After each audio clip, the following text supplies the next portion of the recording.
যারা আমার ভিডিওটা দেখছেন তারা ভিডিওটাকে লাইক করুন, আর যারা আমার চ্যানেলটা রেগুলার দেখেন তারা চ্যানেলটাকে সাবস্ক্রাইব করুন। মোহাম্মদ ইরশাদের বর্তমান বয়স 29 বছর। এই প্লেয়ারটা কিন্তু মোহামেডানের জন্য একটা গুরুত্বপূর্ণ প্লেয়ার।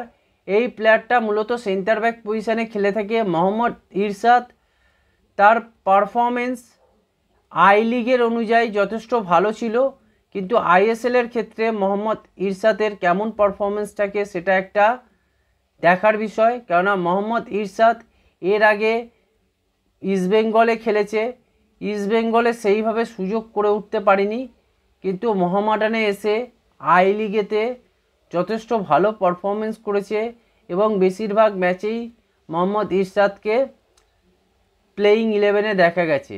তাই বোঝা যাচ্ছে যে মোহাম্মদ ইরশাদ তার পারফরমেন্সে আই লিগে মোহামেডান সমর্থক, মোহামেডান কর্মকর্তা এবং মোহামেডানের ক্লাব মেম্বারদের সকলকেই কিন্তু খুশি করতে পেরেছে। কিন্তু এবারে আসছে আইএসএলে সবচেয়ে বড় স্ট্রাইকাররা খেলে থাকে। সেই সব স্ট্রাইকারদেরকে ট্যাকেল করা, সেই সব স্ট্রাইকারকে মার্কিং করা, সেইগুলো কিন্তু একটা কোয়ালিটি ডিফেন্ডারের কাজ। সবাই কিন্তু সেই জিনিসটা করে উঠতে পারে না।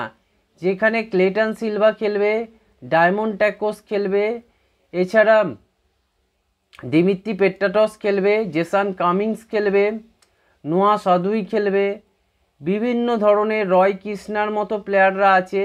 এই যে প্লেয়ারগুলোকে ট্যাকেল করা, এগুলো কিন্তু একটা ডিফেন্ডারের কাছে খুবই চ্যালেঞ্জিং ব্যাপার। সেই বিষয়টা কিন্তু মোহাম্মদ ইরশাদকে মনে রাখতে হবে এবং মোহাম্মদ ইরশাদ যদি তার কেরিয়ারকে বেশ কিছু বছরের জন্য দীর্ঘায়িত করতে চায়, তাহলে কিন্তু মোহাম্মদ ইরশাদকে ভালো পারফরমেন্স এবং নিজের বেস্টটা বার করতেই হবে। না হলে কিন্তু মোহাম্মদ ইরশাদের জায়গায় কিন্তু মোহামেডান সেন্টার ব্যাক পজিশানে প্লেয়ার তৈরিই রাখবে। যদি মোহাম্মদ ইরশাদ যদি ফেল করে, তাহলে কিন্তু অন্য কোনো সেন্টার ব্যাককে মোহাম্মদ ইরশাদের জায়গায় রেগুলারলি খেলতে দেখব আইএসএলে।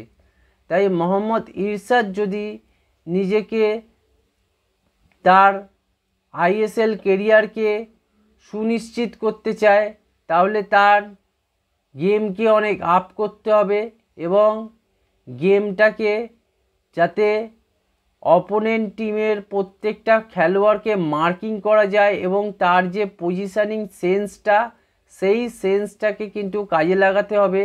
বিশেষ করে এরিয়াল বলে আর ইন্টারসেপশান আর ট্যাকলিং, এই তিনটে জায়গায় মোহাম্মদ ইরশাদকে কিন্তু পারফেক্ট থাকতে হবে।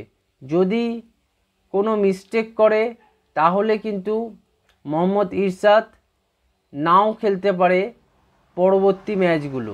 তাই মোহাম্মদ ইরশাদের জন্য এটা একটা গোল্ডেন অপরচুনিটি। কেন বুঝতেই পাচ্ছেন, একটা প্লেয়ারের বয়স যখন 29 হয়ে যায়, তখন কিন্তু আস্তে আস্তে প্লেয়ারটার ফর্ম নিচের দিকে যেতে থাকে। তাই 1-2 বছর তো মোহাম্মদ ইরশাদ ভালো পারফরমেন্স করতে পারে বলে আমার ধারণা, কিন্তু তারপরে মোহাম্মদ ইরশাদকে যদি ভালো করতে হয়, তার ফিটনেস লেভেলকে ভালো করতে হবে, তার নিজের পারফরমেন্সকে ভালো করতে হবে। এইগুলো যদি মোহাম্মদ ইরশাদ নিজের ঠিক রাখতে পারে, তাহলে বেশ কিছু বছর মোহাম্মদ ইরশাদকে আমরা মোহামেডান জার্সিতে হোক বা অন্য কোনো জার্সিতে হোক আমরা দেখতে পারি। এই ছিল আজকের ভিডিও। আপনারা চ্যানেলকে সাবস্ক্রাইব করুন, ভিডিওটাকে লাইক করুন, ভিডিওটাকে শেয়ার করুন।